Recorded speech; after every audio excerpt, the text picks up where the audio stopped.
பொதுவாவே புதன் என்பது ஒரு இரட்டைத்தன்மைன்னு சொல்லுவோம்.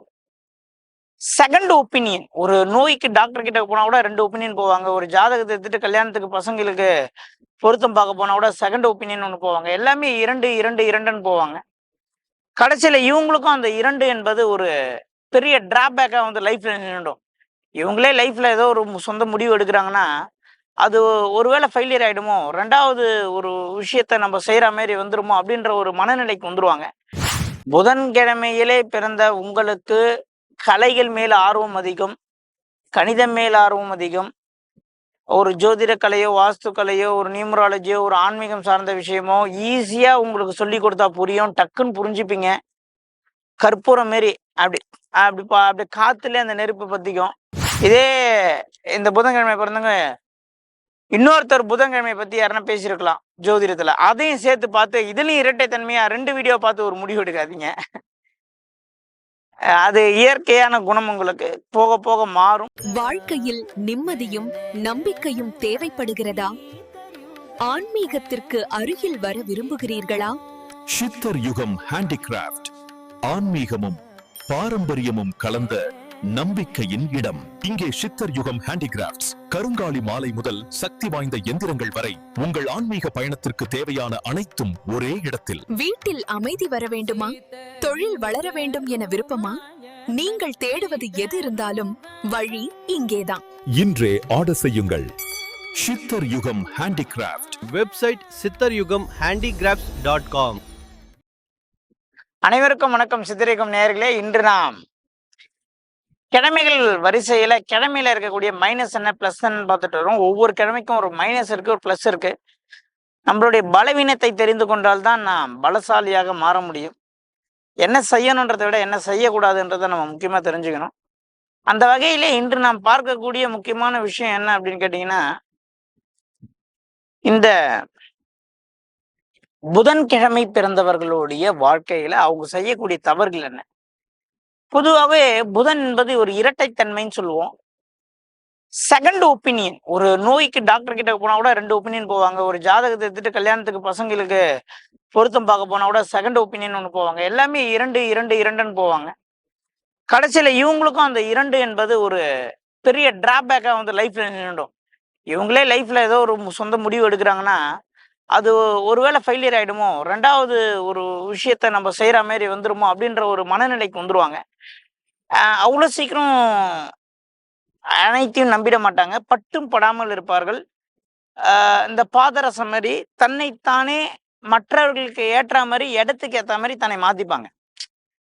இந்த புதன்கிழமை பிறந்தவர்கள் இடம், பொருள், ஏவல் அறிந்து நடந்து கொள்வார்கள். எந்த இடத்துல யார்கிட்ட என்ன மாரி நடந்துக்கணும், எந்த சிச்சுவேஷன்ல நம்ம எப்படி பேசணும், எல்லாமே இயற்கையாவே அவங்களுக்கு அந்த மெச்சூரிட்டி லெவல் ரொம்ப நல்லா இருக்கும். இவங்களுடைய மைனஸ் என்னன்னா, எல்லாத்துலயுமே இந்த இரட்டை தன்மை என்பது இவர்கள் கொஞ்சம் இயற்கையாவே அவங்களுக்கு அந்த ஒரு எண்ணம் வந்து உள்ள உருவாயிடும். ஒரே ஒரு விஷயத்த மட்டும் நான் ஸ்ட்ராங்கா பிலீவ் பண்றேன் அப்படின்னு சொல்ல முடியாது. பிலீவ் பண்ணுவாங்க. சைடா கொஞ்சம் ஓரமா இன்னொரு ஒரு ஒப்பீனியன் வந்து மாறும். அதுதான் இவங்களுடைய பெரிய டிராபேக்கு. ஒருவேளை இப்படி நடந்திருக்குமோ, ஒருவேளை அப்படி நடந்துருமோ அப்படின்ற ஒரு எண்ணம் வந்து வந்து வந்து வந்து போகும். லைட்டா எட்டி பார்க்கும். இந்த கிணறுல பாம்பு என்ன பண்ணும், உள்ளவே நீந்தின்னு இருக்கும். கொஞ்ச நேரத்துக்கு ஒரு வாட்டி மேல வந்து லைட்டா எட்டி பார்த்துட்டு மறுபடியும் உள்ள போயிடும். பார்த்துருப்பீங்க. புதன்கிழமை பிறந்தவங்களுடைய குணமும் அப்படிதான். எல்லார் கூடயும் எளிதா பழகக்கூடிய அந்த குணம் இருந்தாலும், அந்த மெச்சூரிட்டி லெவல் இருந்தாலும், தன்னை தானே இடத்துக்கு ஏத்த மாரி மாத்திக்கக்கூடிய அமைப்பு இருந்தாலும் கூட, சில நேரங்களில் தான் சொந்த முடிவு என்று வரும்பொழுது அவர்கள் சற்று புதன்னாலே பிளானு, புதன்னாலே அக்யூரேட்டு, கணக்கு, கணிதம் நம்ம சொல்றோம். ஆனா, அதனுள்ள டெப்த்தா போய் டீப்பா பார்க்கும்போது, தனக்குன்னு ஒரு சொந்த முடிவு வரும்போது, அவர்கள் 2 தன்மையான முடிவுகளை எடுக்க தெரியாமல் தயங்குவது உண்மை. அதுதான் அவங்களுடைய பெரிய டிராபேக்கு. அதிலிருந்து அவங்க வெளிய வரணும் அப்படின்னா, அது இயற்கையா அந்த கிழமையோடைய குணம் வந்து ரொம்ப அதிகமா வேலை செய்யும். இயற்கையா டக்குன்னுலாம் வெளிய வந்துர முடியாது. அவர்களுடைய மைனஸ் என்னன்றத நான் சுட்டிக்காட்டுறேன். இந்த புதன்கிழமை பிறந்தவர்கள் நிச்சயமாக இரட்டைத்தன்மை குணத்தை மாற்றிக்கொள்ள வேண்டும். மாற்றிக்கொண்டால் மிக சிறப்பான வாழ்க்கையில பல முடிவுகளை எடுப்பார்கள். ஒருவேளை இரட்டைத்தன்மையான குணங்கள் இருக்கு, என்னால முடிவெடுக்க முடியலைன்னா அதுக்கு நீங்க கேட்குற ஒப்பீனியனாச்சும் ஒரு ஆளே வச்சுக்கங்க. அதுலயும் 2 பேரை வச்சிருக்காதீங்க. அங்கேயும் நீங்க போனாலும் 2 பேரை வச்சிருப்பீங்க ஒப்பீனியனை. ஒரே விஷயத்துக்கு 2 பேர்கிட்ட கேட்பீங்க. அதுதான் உங்களுடைய பிரச்சனை. ஸோ இந்த புதன்கிழமை திருமணம் நடந்தவர்களுடைய லைஃப்பை கொஞ்சம் பாருங்க. எல்லாருடைய லைஃப்பும் சொல்ல முடியாது. சில பேருடைய லைஃப் வந்து பார்த்தீங்கன்னா ரொம்ப சொதப்பி இருக்கும். இந்த நம்மளுடைய ஒரு நூல்ல பழைய ஒரு மூல நூல்ல குறிப்பிட்டிருப்பாங்க. புதன்கிழமை திருமணம் செய்வதோ 2 தாரங்களை குறிக்கும் என்பதெல்லாம் சொல்றாங்க. ஸோ அதனால நான் ஒரு விஷயத்தை சொல்லிக் கொள்கிறேன். இந்த இரட்டைத்தன்மை குணத்தை நீங்கள் விட்டு வெளியே வர வேண்டும். அதில் எந்த விதமான மாற்று கருத்தும் இல்லை. புதன்கிழமையிலே பிறந்த உங்களுக்கு கலைகள் மேல் ஆர்வம் அதிகம், கணிதம் மேல் ஆர்வம் அதிகம். ஒரு ஜோதிட கலையோ, வாஸ்து கலையோ, ஒரு நியூமராலஜியோ, ஒரு ஆன்மீகம் சார்ந்த விஷயமோ ஈஸியா உங்களுக்கு சொல்லி கொடுத்தா புரியும். டக்குன்னு புரிஞ்சுப்பீங்க. கற்பூரம் மாரி அப்படி அப்படி காத்துல அந்த நெருப்பு பத்திக்கும். பயங்கரமான ஒரு நாலேஜ் இருக்கும் உங்களுக்கு. எல்லாத்தையும் உற்று நோக்கி கவனித்து அதில் இருக்கக்கூடிய எசன்ஸை ஈஸியா உறிஞ்சி எடுத்துடுவீங்க. அதிலெல்லாம் உங்களை அடிச்சுக்க ஆள் கிடையாது. ஆனா ஒரு முடிவை செய்யலாம்னு நீங்க முடிவு எடுத்தீங்கன்னா அந்த டைம்ல வந்து உங்களுக்கு ஏகப்பட்ட சறுக்கல்கள், உங்களுடைய சுய முடிவில் நீங்கள் எப்பொழுதுமே தெளிவாக இல்லாமல் இரட்டைத்தன்மையாக இருப்பீர்கள். உங்களுடைய ஜாதகத்தில் புதன் ராகுவோட சேர்ந்திருந்தாலோ இல்ல புதன் ராகு சாரத்தில் இருந்தாலோ தயவு செய்து நீங்கள் உங்கள் முடிவை ஒரு நல்ல ஒரு அட்வைசரை வச்சு எடுப்பதுதான் உங்களுக்கு நல்லது. அதே மாதிரி புதன்கிழமை பிறந்தவர்களுக்கு புதன் தசையோ, புதன் மகா தசையோ அல்லது ராகு மகா தசையோ வரும்பொழுது அதில் புதன் தசையில் ராகு புத்தி, ராகு தசையில் புதன் புத்தி வரும் காலகட்டத்தில் ரொம்ப பிரச்சனையை ஃபேஸ் பண்ணக்கூடிய காலகட்டமா உங்களுக்கு அமையும். அந்த மாதிரி காலகட்டங்கள்ல நீங்க ரொம்ப அமைதியா ஒரு சில விஷயத்த ஃபேஸ் பண்ணி ஆகணும். ஒரு நல்ல அட்வைசரை நீங்க கையில வச்சுக்கிங்க.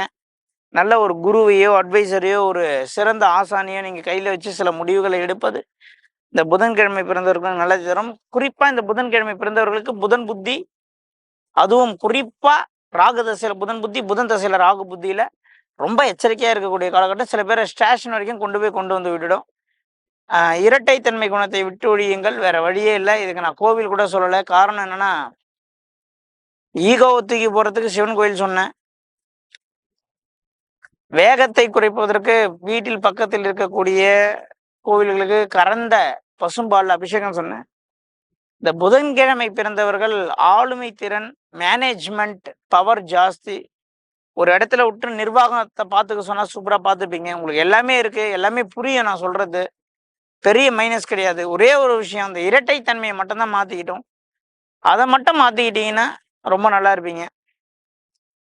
இதே இந்த புதன்கிழமை பிறந்தவங்க இன்னொருத்தர் புதன்கிழமை பத்தி யாருன்னா பேசியிருக்கலாம் ஜோதிடத்துல, அதையும் சேர்த்து பார்த்து இதுலயும் இரட்டைத்தன்மையா 2 வீடியோ பார்த்து ஒரு முடிவு எடுக்காதீங்க.